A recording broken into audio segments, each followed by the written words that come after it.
All right, we should be live. We are back. We're in the finale of A Night of the Seven Kingdoms. It feels like it's gone by way too quickly. We are missing a member. We're without JC. We've got Sleepy Becky is back. We got Voice of Old Town, aka Ricky. I'm always back. And yeah, we're here to review and talk about the finale. So I'll go over to you, Becky, because I know you're getting super chats and all that, so you can address it. But also, what were your general thoughts on the finale? So, firstly, thank you to Awesome Sauce for super chats. I hope you have a good sleep. Um, I'm very jealous, but thank you very much. Really appreciate it. So, the thoughts on this season finale. Obviously, it's very, very fresh, but I think generally my thoughts are positive. I think it was quite a mellow episode, but that's what I was expecting. I wasn't expecting any action. I was expecting just wrapping things up, conversations, maybe setting up a little bit for season two. I wasn't expecting that we were going to see really any of Sir Arlen, so he was a nice surprise. And yeah, I think it was just interesting. I'm interested with how much they put in, like Raymond Fossaway. I didn't expect him to be in this episode so much. Like for the season finale, for him to have so much screen time, I really wasn't expecting. But I feel like that was where they added a lot of their humor. Like that, it's classic that this show has to have humor. That's their turn, and I feel like they brought a lot of that humor through Raymond Fossaway in this episode and the opening scenes with Lionel Baratheon and the Maester. That made me chuckle. So yeah, overall, my thoughts on it are feeling pretty positive. But it's still very, very fresh. What do you guys think? Ricky, you can go next. I think I liked it overall. I really liked the setup for the future of the show, or just depending on how far they go. But there's a lot of setup that we're probably going to get into when we talk about more spoilery stuff down the stream. I really like the scene with Maka and Dunk, and the first one, and the scene of Dunk and Valar at the funeral. So yeah, it's a slower paced episode. I really like the very personal kind of scenes where people are just reflecting on what just happened. I think that's always great because those are some of the scenes that when you remember back in Game of Thrones, that was what made it, what made you care about these characters. So I always like it when an episode takes its time to reflect on what we've just seen as a viewer. There are a few things that I didn't really like or get, like the Dunk confirmation. I think that's a bit on the nose. But I get why it's in there because gotta make it appealing for a broader audience and clarify things. I guess I would have liked it if it just stayed ambiguous. But yeah, overall a good episode. What about you, Eric? Grease the I want to crew. say this. I want to say this right away. I want to give them a lot of credit because they had to turn basically 7 to 8-ish pages of the novella into 30 minutes. That is not something I would have, wanted to do. And so I think they did a very good job throughout most of the episode of just adding scenes or making it to where it was compelling. This could have very easily have been, 10 minutes and then we're done. And I think they did a really good job with the added scenes. I liked a lot of the stuff with the start of it with like Lionel. As Becky mentioned, I liked Raymond in this episode quite a lot. He was very enjoyable. He was the Chad of the episode. He got like the kind of the happy ending. So good for him, I guess. I liked a lot about this episode in terms of the writing. It's very similar to what Ricky was talking about with, like, for instance, you have the Red Wedding. The next episode's a lot of reflection. It's a lot of characters reacting to it, and how does that move the story forward? So I thought a lot of that was great. I'm kind of in the same vein with Ricky, where I probably need to sleep on some of this stuff a little bit more, and I'll have more of a complete thought on it. But I did walk away with the episode a little disappointed, just from basically the very end, because I really Mm. liked Makar in this episode. It finally felt more like the book character, and I think the actor does a fantastic job throughout the entire episode. I just don't like the idea that Makar, and this will lead into a discussion we'll have about Makar, is he doesn't ever really give the the blessing of Egg go with Dunk in the way that we see in the show and also the novella. And then, I kind of also was on the idea that I didn't really love the idea that Arlen just kind of comes out and says, oh, yeah, or I guess I should say Dunk saying to Arlen that, why didn't you knight me? I felt it was a little bit on the nose. I kind of like keeping it a little bit ambiguous. In the book, it's not the most ambiguous thing in the world, but you never are told straight up. So, I thought overall a pretty good episode. I just was, I think, a little disappointed by my favorite character of this Targaryen family at the time and being Maekar.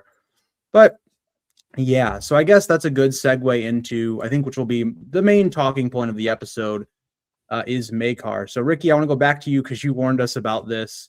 Go a little bit more in depth on your thoughts on the Maekar ending part of this episode. It really threw me off guard at first because it was like, okay,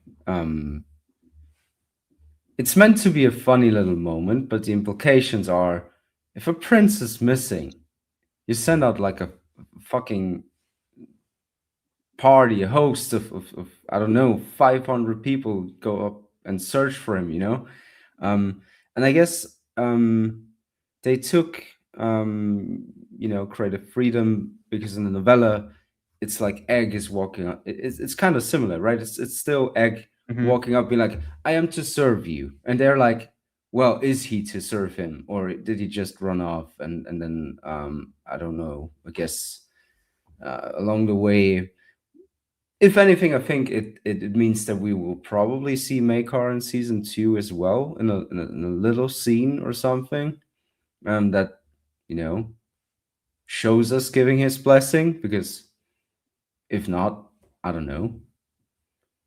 Those are the kind of butterflies, right? Yes. all I'll say on that before I ask Becky is just, it poses questions that I don't think needed to be posed. We're at the finale of the season. I feel like we could have just, had that nice character arc for Maekar like that's in the novella. But Becky, I'll go to you. What did you think about Maekar? You can talk about throughout the episode, but also the ending on, him in the finale. Yeah, so I feel similar. Like, I'm not 100% keen on him not really knowing where his son is and also not giving that blessing. But I also feel like they've maybe done that so that they've got more to put into season 2, because we've spoken before without spoilers for the second novella. It's a lot slower in terms of the plot, and I feel like they're gonna need to add stuff. I feel like it's gonna be the novella where they're gonna change it the most, and I feel like they will have done this Maekar thing for a reason, so that he could reappear maybe in season 2 with extra scenes, new scenes with Dunk and Egg, and maybe we do have scenes of like everybody searching for him, because he is a prince. If he's gone missing, then they're going to go out and look for him. So I feel like maybe that was like a tactical thing that they've done to give them more to put into season 2, possibly, because otherwise it doesn't really make sense. That's a great that's a great idea, because they have to shoot in a different country. They're not in Belfast, and that way they could probably throw in a little scene that they shoot in Belfast for budget reasons. So that could very well be what it is. I'll say this is my only pushback on that, is throughout season 1, we did see, though, the story is it is completely told through Dunk's point of view. So if they add scenes, I wonder if are they going to break that, or are they going to just incorporate it in a way that we're still seeing it through his point of view. Like we see, like Dunk and Egg maybe see people hunting for them, or there's some sort of, they meet up again or something like that. I don't know. It to me feels like how I felt almost at the end of House of the Dragon season 1. So this will be a spoiler for people who have not watched that show. Is I was not very keen of the accident of Luke's death. Now, I got talked down because I was like, wait, well, we don't know. We don't know what they're going to do for that character in the next season. And so by the time season 2 came around, I was like, oh, okay, wait, well, let's just see what happens. And that's maybe where I might be with Maekar at this point. After hearing you guys talk about it a little bit more, I just do think, though, for this season, it's fairly just not satisfying for Makar as a character, where we spend this entire episode is basically on Makar and the decision for Egg to go with Dunk. And so when you have a lot of build up to the idea of, why are Arian and Daron the way they are, and trying to convince Makar of that, and then by the end of it, it's like, oh well, seems like Egg just kind of ran off. It just is not very compelling to me of his character arc. So I don't know. We'll have to see. I think this will be something we revisit in season 2. But that's my general thoughts. Anything you guys want to add on to that or argue against or whatever before we move on? I just feel like I'm not keen on Makar's overall representation in the series. I know a lot of people disagree because loads of people love Makar, and that's fine. But I just don't think I'm overly keen on how they've changed him as a character. I feel like I prefer book version of him, but they're got to change something. They always do with a TV adaptation. They don't make it exactly the same as the novel. So I was expecting some people to feel different. But yeah, I just think his arc is interesting, to say the least. Same. Becky, would you say that you liked Makar more in this episode? Because in this episode, I think he is, outside of like maybe the last thing, but like consistently through the episode, I feel like this is the closest we got to the book, because so much of it is just dialogue straight from the novella. Yeah, before I answer that, someone's become a member. Oh, thank you, Princess Lioness. Appreciate the support and all of that. Go ahead, Becky. Yeah, I liked Makar a little bit more in this episode because he did show a bit more compassion. We saw his softer side, whereas I feel like previously in the other episodes we've just seen him being kind of sassy, which I love a bit of sass, but only sass if it's funny, not sass if it's mean. And I feel like his was mean sass. But yeah. But in this episode, he was like a bit softer. Obviously, he's just lost his brother. That he's a kinslayer. There was deep conversations between him and Dunk. So I did like all that. And there was also a very moving scene actually when Egg was about to harm Arian, and Makar comes in and he just kind of puts his hands on his shoulders and kind of softly like leans him in almost for like a little hug. Like it was like comforting. And yeah, I really, really liked that. I just think it's the part where he was saying that he didn't want Egg to live as a peasant, and then obviously didn't know where he was at the end because he hadn't actually given his blessing for Egg to go away. I was a bit like, come on, man. Like, after everything that all your sons have been through, maybe this would have been a good opportunity for Egg. Maybe you should have just said, okay, like, I trust Dunk, he'll look after Egg. Let's go and give Egg a very different lifestyle. So yeah, it was, I did like him more in this episode, but I think it was just that ending where I'm a bit like, he's gone back to how I felt in the start. Yeah, roller coaster of emotions. Especially, that's the thing, is like they even add scenes to make you feel like, okay, Makar should start to like, click it together. Oh, your son is about to murder your other son, and he's how old? That's the stuff I'm like, okay, this should be something that Makar's like, oh yeah, now the cogs are starting to turn. Now I get it. Now, okay. But that's not the way they went with it. So yeah. Anything else, Ricky? Closing thoughts? Anything you want to say before we move on? Not really. You said it all. Sounds good. I do want to get to more of a positive note to kind of balance it out. I think one of the better scenes that is kind of taken straight from the book, but they add a little bit to it, is we finally actually get to see Valar outside of just looking at him in awe, I guess. We get to actually have a conversation with him at Baelor's funeral. So I want to pass it to you, Ricky. What did you think about Valar's depiction and the scene he was in? Great portrayal and great acting. I love the delivery of how many sons died, how many fathers died in their son's armor. It was a really good scene. I wish we would have gotten more, but that's how it should be, right? So it's I think that was perfectly done. Great actor. Agreed. Moving on to you, Becky. Do you agree? Did you like the Valar scene? Yeah, I absolutely agree. I think it's just a shame that we didn't see more of him, to be honest, in this series. But to be fair, we don't really in the novella anyway. But I think he was great. I just wish that actor had a bit more like screen time, because I think he played it perfectly. Agreed. It's kind of the give and take of we're seeing the whole story through Dunk's eyes. And so that works in a lot of ways. And other times, you want to see a character more.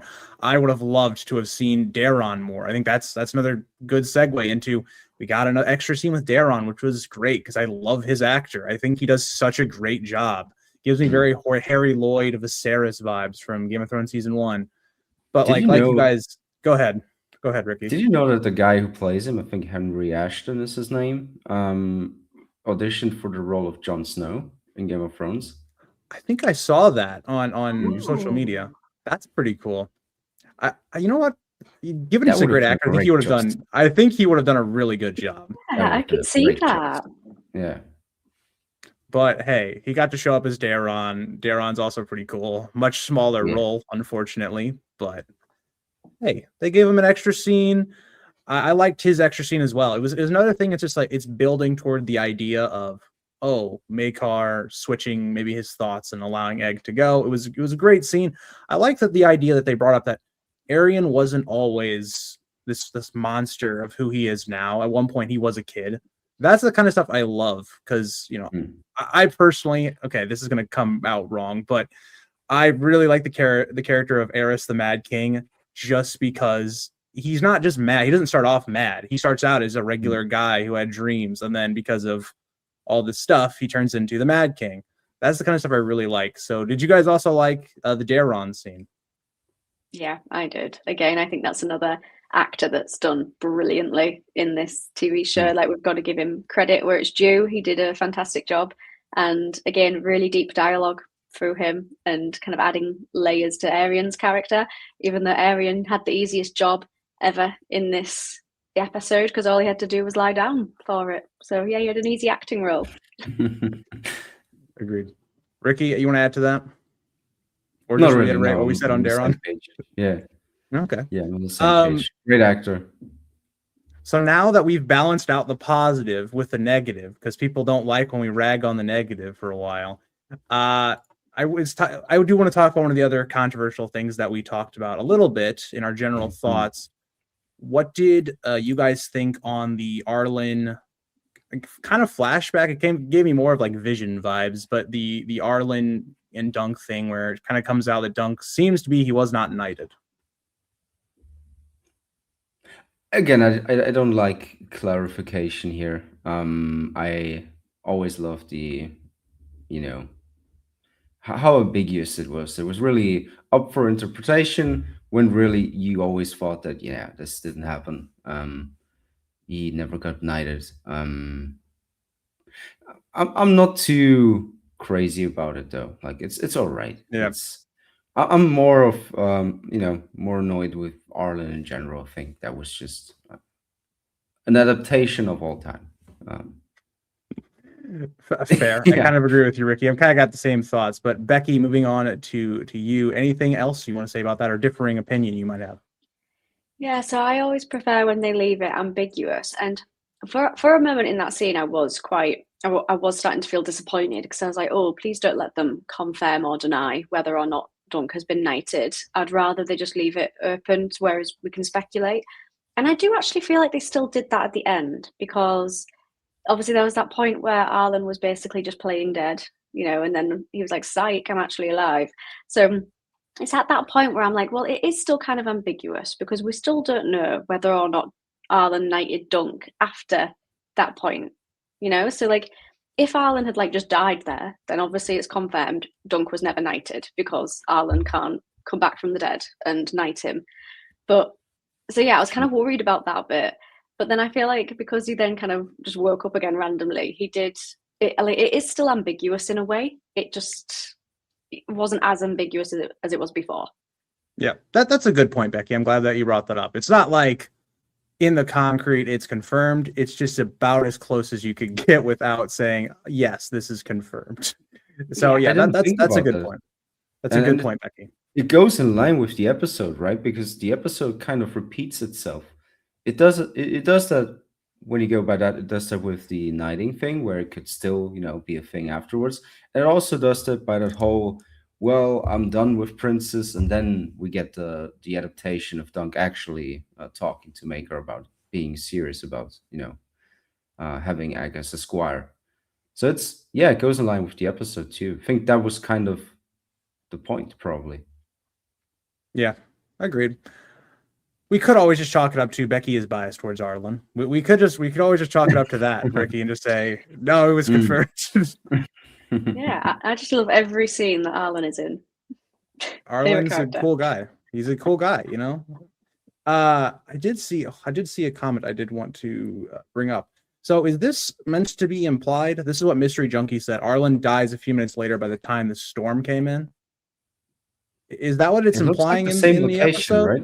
That's what I thought, but I wasn't like 100% sure. Because again, when I rewatch it, I might have a better idea. But is that what they're trying to infer? Like he dies very soon after this point, or I wasn't even sure if it was like an actual exact flashback from Dunk. Like, is he just imagining all this stuff?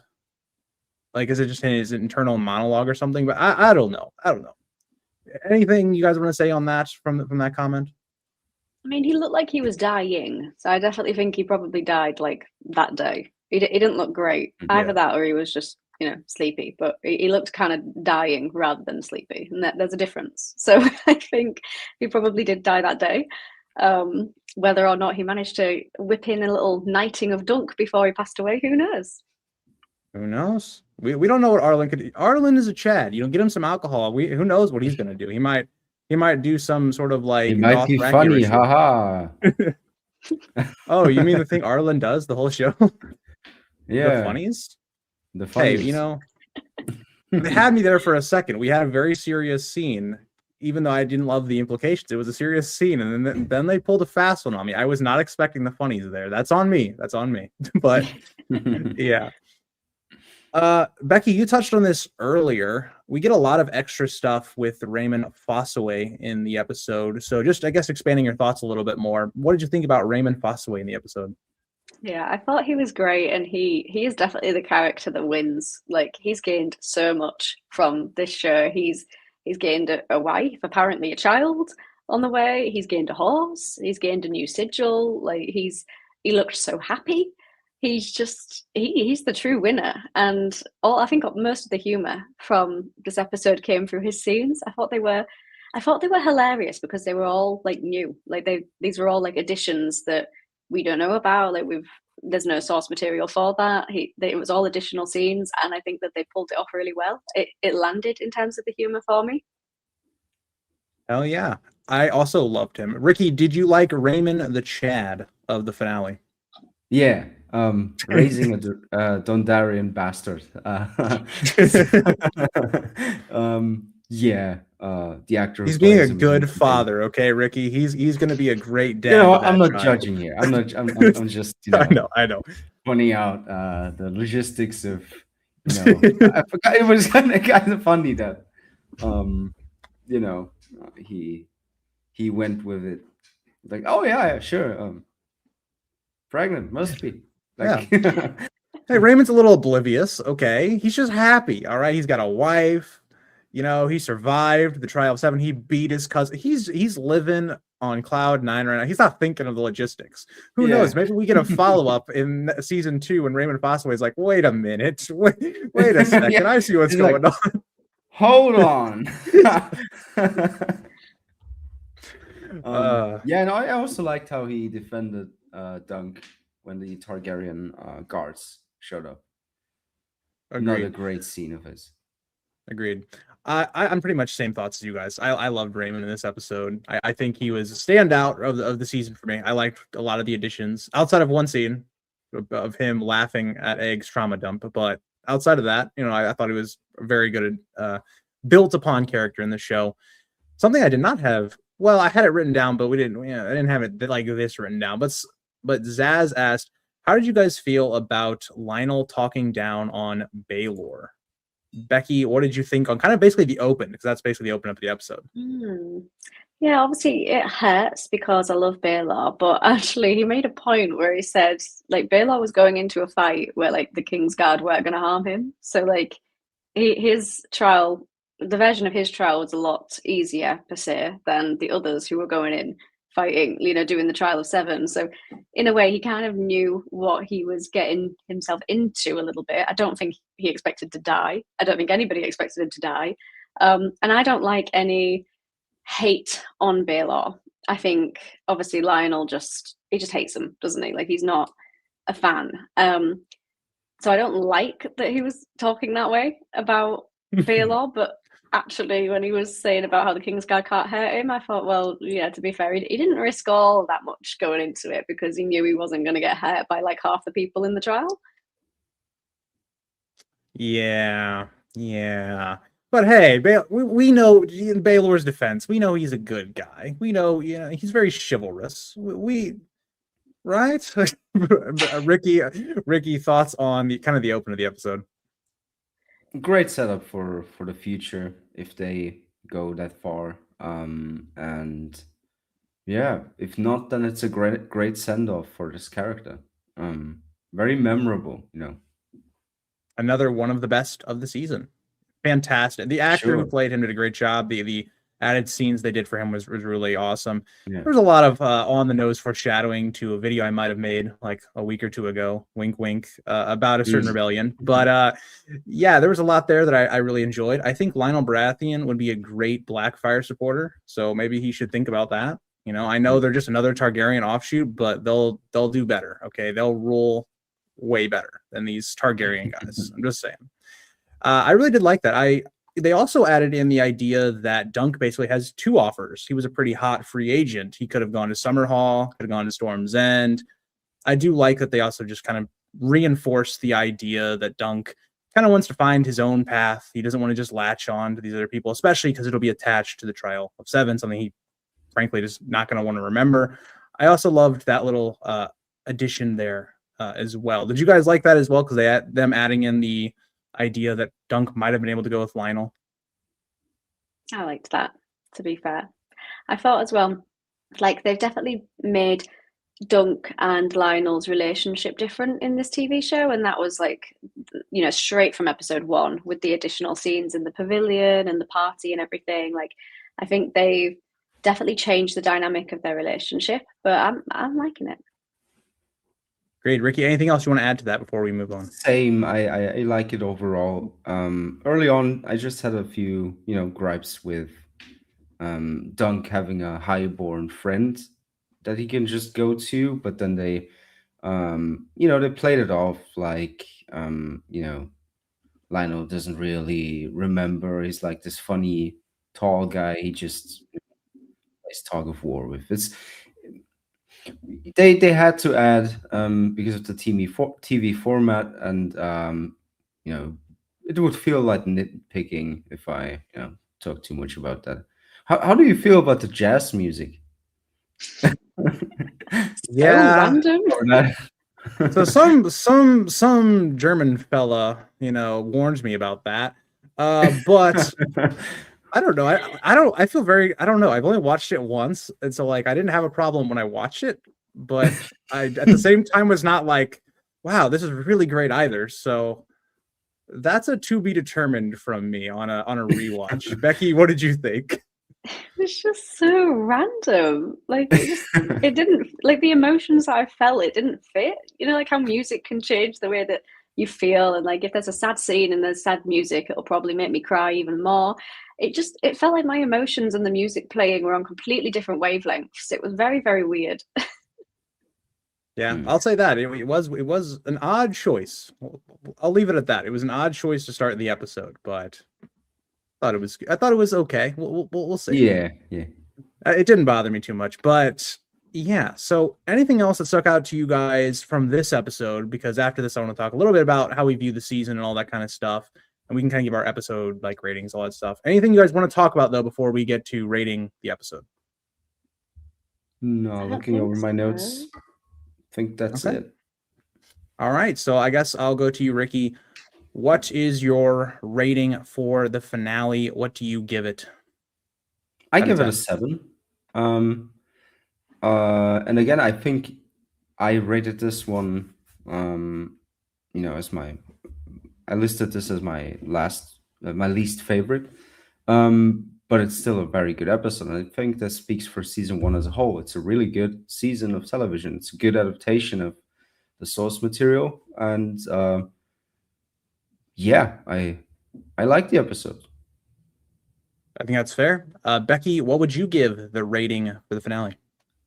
Yeah, I liked it as well. It was what I was expecting, mellow, just conversations, setting up things for season 2 and tying up some loose ends in this episode. So yeah, I enjoyed it. It was easy watching. It wasn't like tense at all. So I'll probably give it about an 8, I think. Yeah, I'm kind of on the same wavelength as you guys. I'd probably give it an 8 as well. I think honestly, I think up until the last scene, I actually probably would have given the episode a little bit higher, but then it kind of pulled it back down a little bit. So yeah, I say 8 out of 10. I think it was still a very good episode, good ending, and we'll kind of see what they have to do with season 2. I believe this is my second lowest rated episode. I think I have this a little ahead of episode 1. But that kind of leads me to talking about the season overall. And I want to ask both of you guys, what do you think the season did well? What do you think maybe it can improve on for season 2? Ricky, you can go ahead and start. It's a good show. I'll always have my gripes with the way they incorporate humor, but I think, right now it's too late. Like it's that is the way that they're going to do it, and season 2 is probably going to be heavy with that. A lot of fart jokes and stuff, and they are in the books and in the novellas. So yeah, I really like the show. I think it's a fresh breath of air, and I'm excited to see season 2. I'm not like I think I gotta explain why I am so careful with my words. It's because these are novellas mean the world to me. Like, these are the best thing that George R. R. Martin has written. So they never had a chance. I would never sit here and be like, yeah, this show is the absolute best thing that ever happened. When in reality, I should be grateful that they are as faithful as they are, because we've seen how that goes usually. So yeah, it's a good show. It's a really, really good show. And yep, go ahead, Ricky. Continue. I wasn't sure if you were going to stop. Those are kind of my thoughts. Like, my favorites, my highlights of the season are Dunk. I really, really like Peter Claffey's interpretation. I really enjoyed Daron. I loved Raymond Fossaway. Yeah. Good thoughts. And we'll head over to Becky. What are your general thoughts on season 1? Things that did well, things they maybe can look to improve on. It's going to be hard to do given they're already filming season 2, but give a little feedback, I guess. Yeah, so I basically completely agree with Ricky that the novellas are just pure perfection. I went into the show with lower expectations than it deserved, and so for me, it did exceed expectations, because I went into it being excited, but also thinking I'm probably not going to feel the same satisfaction that I felt when I read the novellas. But I have had moments of that, like many, many moments where I felt like this is Dunk and Egg. This is exactly who they are to me. This is Baelor, and they really expanded on a lot of really important things as well, like Lionel Baratheon, Raymond Fossaway. I think the only thing that I would have benefited more from was just for us to see some of the other people in the trial, like the Humphreys. I feel like we could have benefited from just seeing them a little bit more. And I liked the humor. I think some of it was maybe in the wrong place. Like in really serious scenes, in serious moments, maybe they could have taken some of the humor out of those scenes. I don't think they need humor every single scene, if that makes sense. But otherwise, the majority of it landed with me, and I really, really liked it. Like, I will definitely rewatch the show as like a comfort show for me. So yeah, I'm really, really happy with how they did it. Yeah, I agree with you, both of you guys, for the most part. I did get a super chat. I'm a little confused on if you're asking or you're saying, is this the best adaptation so far in terms of like this show versus the other seasons, or in terms of what is your favorite adaptation from this show in terms of characters besides Sir Arlen the Long? If we're asking in terms of the characters, I think the character of Dunk, they did perfectly. It's literally the exact way I view the character in the novella. Perfect. You could throw in Baylor in there as well. Egg, Yeah, Arian. totally I mean, forgot about Baylor. the acting are He's so good. The actors are so good in this show that it's hard to incredible. like pick one. But go ahead, Ricky, if you wanted to say any more on Yeah, that. just wanted to add that because I forgot about Baylor, and I think that was just he knocked it out of the park. He's dead. He's been dead for one episode, and Ricky already forgot about him. Yeah, Shame.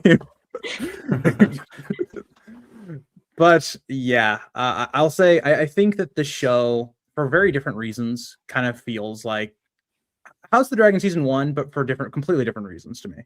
I think it was a very good start to the show. I think it was adapted pretty well overall. There were things that I liked, didn't like, and a lot of that came down to, I think, a lot of the added scenes were pretty good. I think the characterizations were good. Everything you come to expect out of Game of Thrones shows was there. The acting, cinematography. I just think there were moments, there were hiccups throughout almost every episode that I was just like, why did we make this joke here? Why did we do this? And parts of it is, so for instance, some of our complaints for like episode 5 was largely because of budget. They can't show the trial of 7 or, how they handled it. And so I kind of feel the same way I felt about House of the Dragon season 1, but for different reasons, because House of the Dragon season 1, I was very excited. I enjoyed the first season a ton, but it had those problems. It had those things where I was like, well, the whole episode was great. And then we get to the final part of it. I'm like, oh, okay. Well, I don't know why we did that, So yeah, that's kind of how I feel for different reasons. Like they're very different. I think in Night of the Seven Kingdoms, both of its strength and sometimes its weakness was we're telling the story explicitly through Dunk. And so that limits what you can add to the story at times. Like you can't go to like Makar and Baylor talking, or you can't go to Valar or any of these other characters. You're focused on Dunk. And so sometimes that's a strength. You get these great scenes with Dunk and Egg on a hill and them talking and all that kind of stuff. That's great. Other times it kind of feels like it can be dragging at times because they're trying to fill a lot of time. So I thought it was a very good, strong first season that I think exceeded even HBO's expectations in terms of bringing people in, interest, word of mouth about it. So I think a strong season 1. So anything else you guys want to talk about with regards to the show, with season 1, this episode? Because I know somebody asked a question, and Ricky also wanted to talk about it on the live stream about House of the Dragon because that trailer just came out. So I wanted to talk about House of the Dragon. That's a stretch. Ricky said, when I asked both Becky and Ricky, I've been doing this for like 2 or 3 weeks, what do they want to talk about on the stream? And I have a little bullet points we go down. Ricky said, I want to talk about House of the Dragon season 3's trailer. So I will not be manipulated. That's what you said. I Don't know, be a I know, tricksy I know, little I know. old town guy. No, I was not implying that you were, No, I know, Ricky. I'm lying. messing with you, But, like you mess with me all the time. It's more like Eric asked me about my thoughts about the House of the Dragon season 2 trailer, and I thought that I would leave it for the stream because I don't have much to say. But we'll get to that. So before we get to that, Becky, Ricky, you guys, anything else you want to say? Any closing remarks about A Night of the Seven Kingdoms for our coverage on it throughout the episodes in the season? I feel like we've covered it. I feel like we've covered maybe everything. I'm just happy with how it went. Yeah, it's been a good start to the year watching that. I agree. Yeah, This is actually a good point, Ricky, as well, that we could address. Besides season 1 of Game of Thrones, I think this is the best page-to-screen adaptation. Would you guys agree? Or disagree? Yeah, definitely. It's all there. It's just mixed with like a flavor that I didn't enjoy at times, but it's a great adaptation. Agreed. Becky, do you agree? Agreed. Yeah, and I think anything that they've not changed drastically. It's not changed the course of the story, and I feel like they've mainly just changed some stuff, maybe to fill up the additional time that they've been given for such a short novella. So yeah, I think it probably is. I mean, it's definitely as close to the Hedge Knight novella as you can possibly get. Yeah. Agreed. I mean, 95% of the novella's in there. I mean, the dialogue's ripped straight from it. I will say I still do like how Matthew said. I still think Game of Thrones season 1 is the only one I'd probably put above it in terms of the Game of Thrones universe thus far. I think it's better than season 2, season 3, season 4, because as much as like I think those are great seasons, I don't think they actually are the best adapted. They cut out plot lines and stuff like again.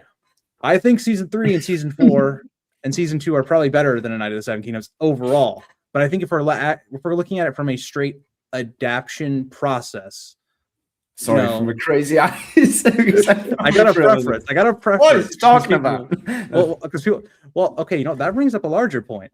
Okay. Okay, well.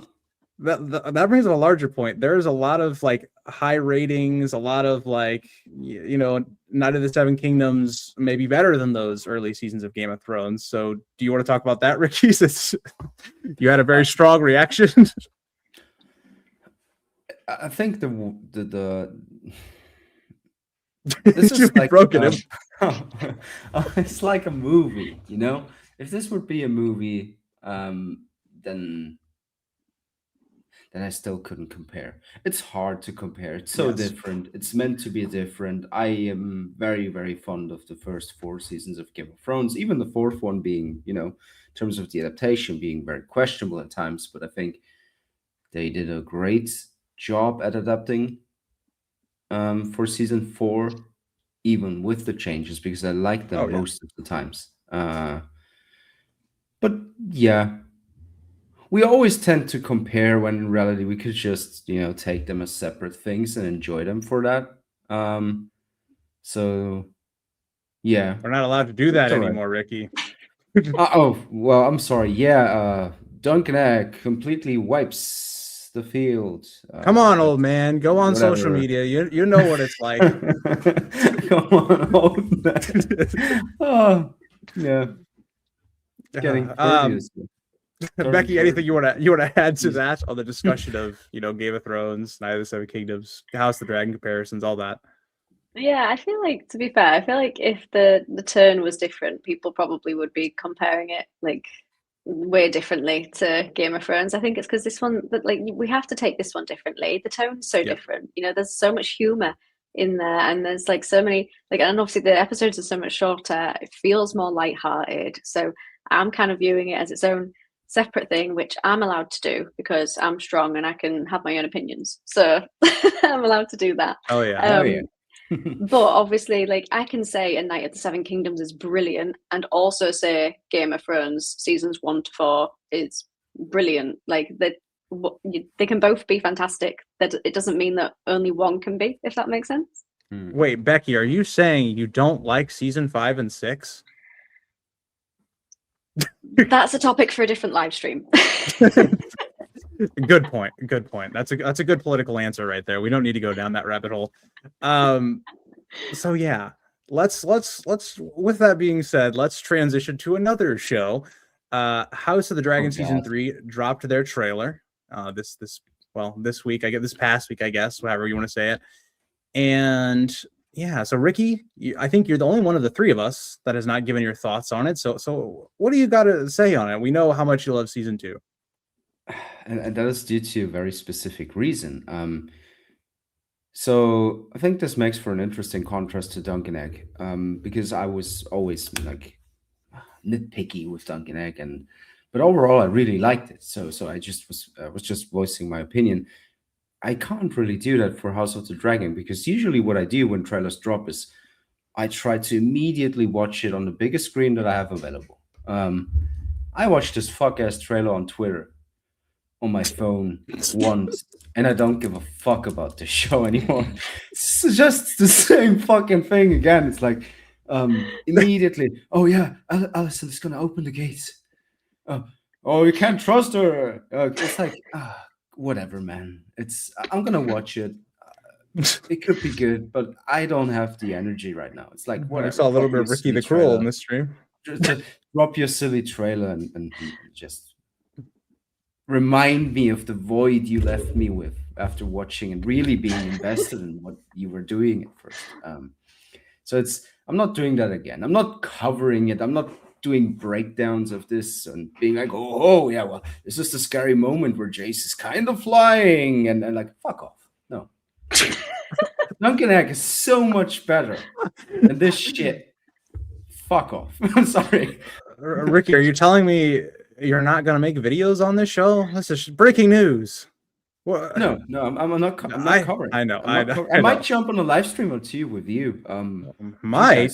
You mean might? We have to have the unhingedness at like 6-5 in the a.m. Like, it's not gonna be the same if you're not there, Ricky. Oh, you might not love the you might not love the show, but you love us, so you gotta be there. That's how we guilt you into it. Thing is, I don't want to be there. Like, again, people can enjoy what they want, and I don't want to be the guy that tells them they're wrong for it. So, some people, whatever. It's I will definitely not review the show as I did in the past.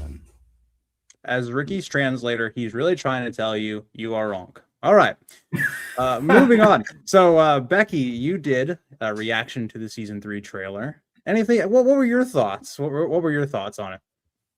Well, I'm hopeful.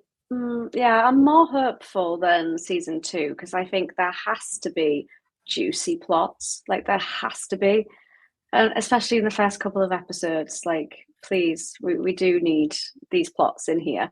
So I'm hopeful for season 3. I am excited for it just because it's another show, and I know you both absolutely hated House of the Dragon season 2. I didn't hate it. Hate's a strong word. Disappointed, but not detest. So I am still excited for season 3, but just nowhere near as much as I was for A Night of the Seven Kingdoms. I like this. Zaz is doing some really good marketing, better than us. So you're doing a great job, Zaz. We appreciate you. Yeah. I mean, House of the Dragon season 2 ended in an interesting way for me and Ricky. I recorded my last members only video at like midnight in a very like depressed like tone. So that yeah. I mean, I covered it with JC. We went the whole scene by scene. We're gonna dive in type thing. Man. And I don't think I'm at like Ricky level where I'm like, just screw everything. I want to see what they want to do. But I do think my investment is much lower. Like I think I'm just kind of here for the ride now. My expectations have gone from, I really hope the show is really well written to like, I just want to be entertained. Just entertain me for like 50 minutes. If I'm entertained, then I got enough out of it. I'm just gonna kind of turn my brain off a little bit because how we got here is a little whack, but that's who I've become, Ricky. That's who I've become in House of the Dragon. Totally different guy. It's gonna be Grease the Peaceful during our House of the Dragon streams. Hell no. They're gonna change it that you don't even expect. And like, what did I see? Like Arion Baratheon? Like, what are you talking about? Who the fuck is Aaron Baratheon? Hey, they're gonna do stuff like that, and you're gonna be Grease the Cruel again. See, this is what I'm talking about, Becky, though, because Ricky's still interested, because I didn't know that. Ricky's online learning about the House of the Dragon stuff. I didn't even know that was on my feed.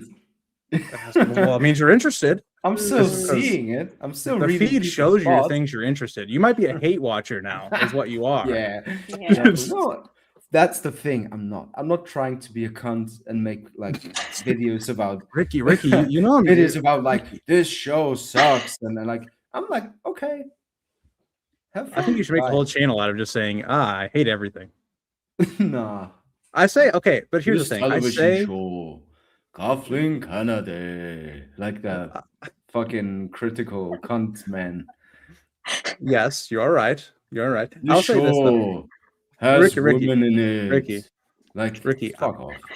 I will be like you as soon as they do something that like, because Damon and Allison, to me, I already had my crash outs. So those characters, if they do something crazy, I'm like, it's me. They don't function anyway. But if they do, like Rhaenyra's not there yet. If they start doing some things where I'm like, that's when the crash out will happen. That's it's only a matter of time. It'll happen. Like episode 1 opens and oh god. You guys are getting a great like prelude to our After House of the Dragon streams. They have the great prelude. So if anything, those early episodes should be very eventful and very cool. So We hate watch so much we drag JC from being the neutral party all the way down to our level, Ricky. Becky, that's what you have in store. I can't wait. You will be like the more voice of excited for that. positivity. this is such a funny comment. You just gotta turn your brain off. That's so accurate. That's true. It's true. But it's like, is an adaptation of material from the world of Ice and Fire really meant to be viewed like that? Like, usually it's very engaging Ricky. and like. No. It's dragons. Didn't you see how many dragons were in the trailer? You just that side note, Tessarion looked very good in the trailer. Beautiful looking. You got to give the art department a lot of props. But I can't even give positive. What else is in store? What else is in store? The music is awesome. The $20 million per episode show actually looks really good. I got a big talking point. House of the Dragon. Their marketing is so much better than a Night of the Seven Kingdoms. Yeah. Like where was this for Night of the Seven Kingdoms? I have friends that didn't know where the show was. Why did they do that though? Don't know. But I think the budget was, you can't throw like a House of the Dragon marketing budget on a show that has like a 1/10 of the per episode budget probably. So they're like, here's a trailer. Here's another one. Bye. And for House of the Dragon, they go out where, I feel like we've seen that before though, like the what is it at London, the bridge, the very infamous bridge with the banner. Oh, the recent one that they just did. Yeah, but it looked really weird. It looked like AI.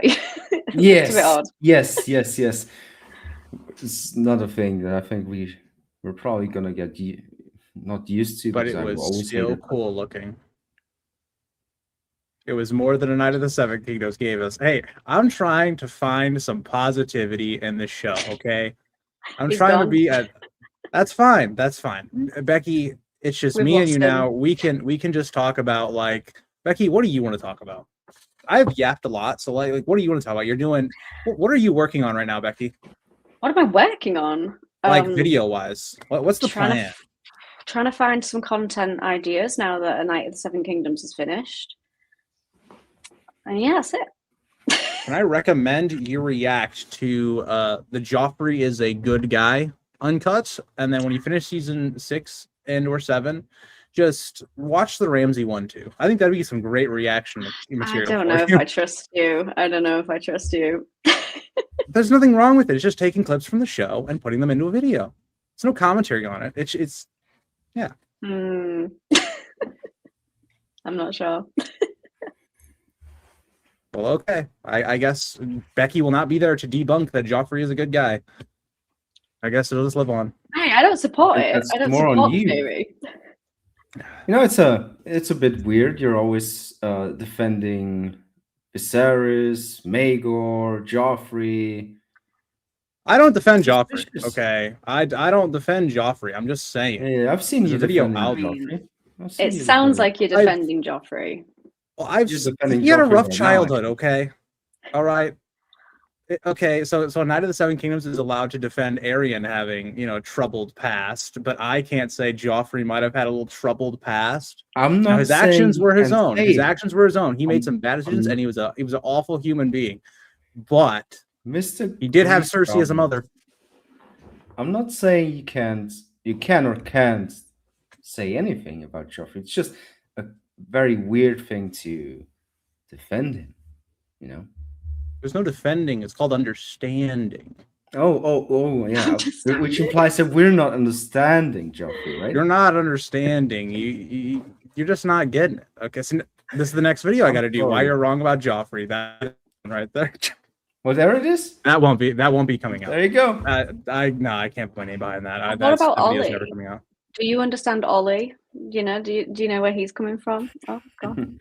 Well, he's gone now. Ollie's smiling in the at the bottom there. How dare you bring up Ollie? How care. We all Well, know he is just an asshole. You like defending these people. I just thought he was right up your street. You know what? I'll be one of your viewers, and they leave in the comments.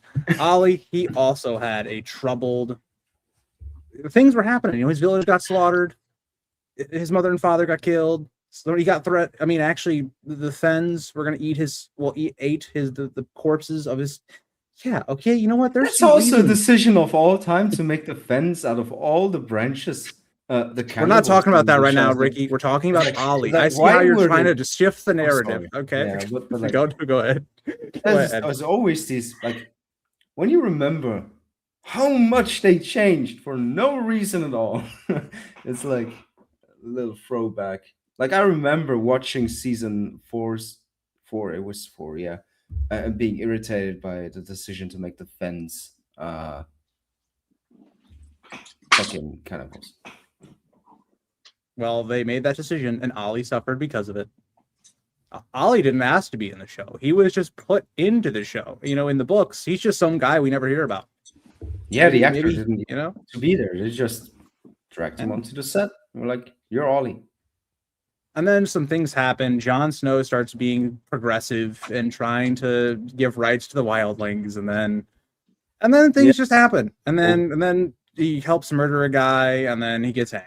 That was my best shot. That was my best shot of defending Ollie. Subscribe for just more. Saying. Not going to say the word, but just saying. Yeah. People have troubled pasts, but that does not mean that excuses their actions. There you go. That's the moral of this segment of the stream, and that's how you can tell it is like 5 a.m. for Becky. It's like, what is it, 7 a.m. for you, Ricky? It's 6, 7, yeah. It's 5:50. I'm sorry. Yeah, Matthew, I'm saying, like, this is such an odd choice. This is like making the Lannisters the poorest house in Westeros. Like, such a very specific odd choice that they went for, because there was no reason to do that. What, like, on top of the there was Ollie's backstory. Well, yeah, but I'm saying, like, on top of them raiding the village anyway, why did you have to make them? I'm gonna eat your papa. Like, what is going on? Like, that's such How did you do that so weird well? choice. I remember. Now I'm gonna imagine like Ricky's like been in the bathroom rehearsing that line. Yeah. Wow, like you'd make a good one. You'd make a good Fen. You make a good. I think that's a compliment. It was meant to be a compliment. Thank you. It depends, like, book version, or am I also just a random ass cannibal for no reason? No, you're a cannibal. Yeah. You give cannibal energy. Is what you give. Mm-hmm. I'm actually the dragon cannibal in season 3 of House of the Dragon. But you're also the Night King, so how does that work? Well, make a theory video on that. We already have. We literally did the video together. What do you mean make a theory on it? The video is titled "Who is the Night King" or whatever, and the intro is literally "I am the Night King," and it's you. Well, why are you asking? Theory debunked. End of video. Had a trouble past of having to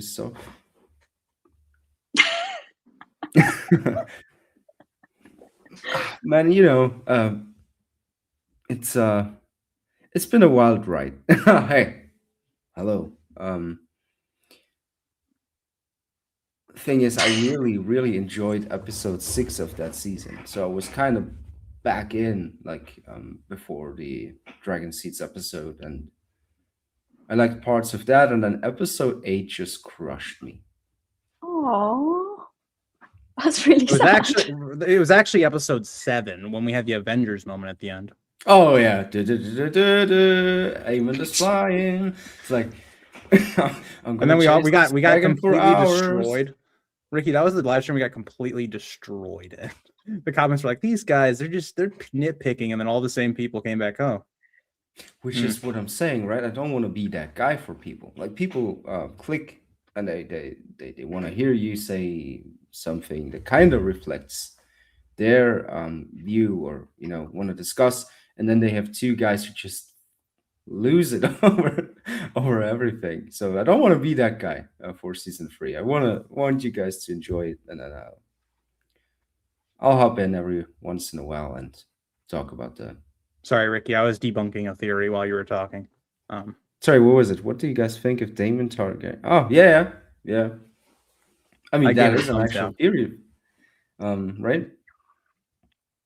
Mm-hmm. It's a theory. I think Aaron Baratheon is the Night King, personally. All right, I think we need to end the stream. We're like spiraling now. I don't even know what's delusional. We've gone This is crazy. what happens when JC's not here, like the balance of power, and then we just all Yeah. shift out of control. But He's like the very level one. He's like very level. Comments. Oh, JC texted me his thoughts. He wanted to tell you guys that it was the worst episode of all of Game of Thrones and everything. That he absolutely hates it. Yeah, He totally that sounds like something. That sounds like something he would say. Mm-hmm. He said that everybody in the show is bad. So yeah, well, yeah, he's not here, so sometimes I gotta fill in for him, and that's just what he would say. I heard that he rated it 1 out of 10. Becky. Yeah, I heard that 1 out of 10 was his rating. Yeah, I heard the same. For anyone that can't figure that sarcasm, Yeah. Shoot, we got exposed. Shut the stream down. Shut the stream down.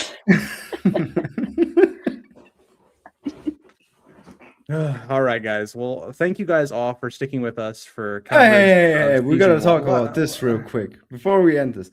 Okay. You know the guy that never gets invited to parties? That's Ricky.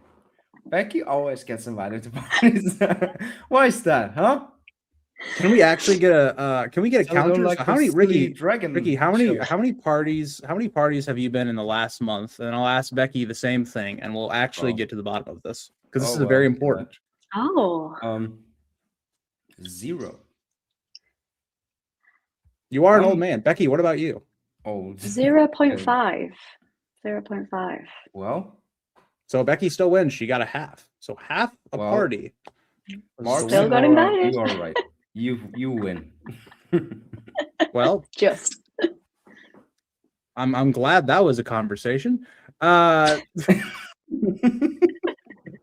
Again, getting back to the point for everybody else. Thank you guys for hanging in with us for season 1, and we'll hopefully be back for House of the Dragon, and we'll see how that goes. It was a great time. We thank you guys all for your support, and we'll see you guys in the next one. Bye, guys. It's been fun. Bye. See you around. Bye.